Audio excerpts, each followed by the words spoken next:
இலங்கைக்கு உரிமையான கச்சதீவு குறித்து விஜய் அவர்களின் சர்ச்சைக்குரிய கருத்தொன்று தெரிவிக்கப்பட்டிருந்தது. இலங்கையிடமிருந்து கச்சதீவை மீட்குமாறு மத்திய அரசுக்கு தான் கோரிக்கை விடுப்பதாக. கச்சதீவு குறித்து விஜய் பேசியதை நாம் சர்வஜன அதிகாரம் சார்பில் மிக வன்மையாக கண்டிக்கிறோம். விஜயுடைய இந்த மேம்போக்கான அறிக்கை கச்சதீவு குறித்த எந்த விதமான ஆழமான ஆய்வுகளும் மற்ற ஒரு அறிக்கையாக நாம் பார்க்க வேண்டி இருக்கின்றது. காரணம், கச்சதீவு இலங்கைக்கு சொந்தமானது.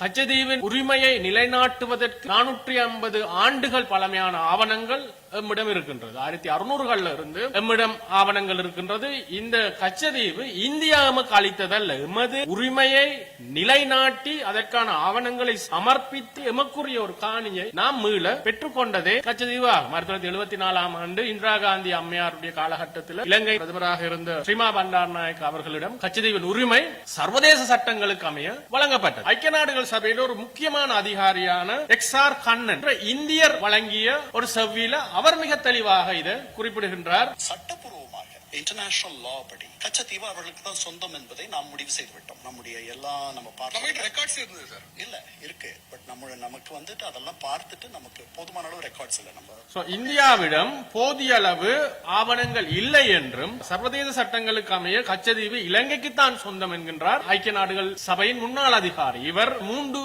தசாப்த காலங்களாக ஐநா சபையின் அமைதி குழுவில் பணியாற்றியவர். கண்ணன் ராஜரத்னம் இவருடைய பெயர். அவருடைய கூற்றின்படி 1600களில் இருந்து இலங்கையிடம் ஆவணங்கள் இருக்கின்றதாகவும் கச்சதீவு இந்தியாவுக்குத்தான் சொந்தமானது என்பதை நிரூபிக்க இந்தியாவிடம் போதுமான ஆவணங்கள் இல்லை என்றும் அவர் கூறுகின்றார். ஆகவே கச்சதீவு குறித்து விஜய் பேசுவதற்கு முன்பாக இது குறித்து ஒரு அரசியல்வாதியா மிக நிச்சயமாக பொறுப்புடன் இது குறித்து ஆராய்ந்து பேசியிருக்க வேண்டும் என்பது எமது வேண்டுகோளாக இருக்கின்றது.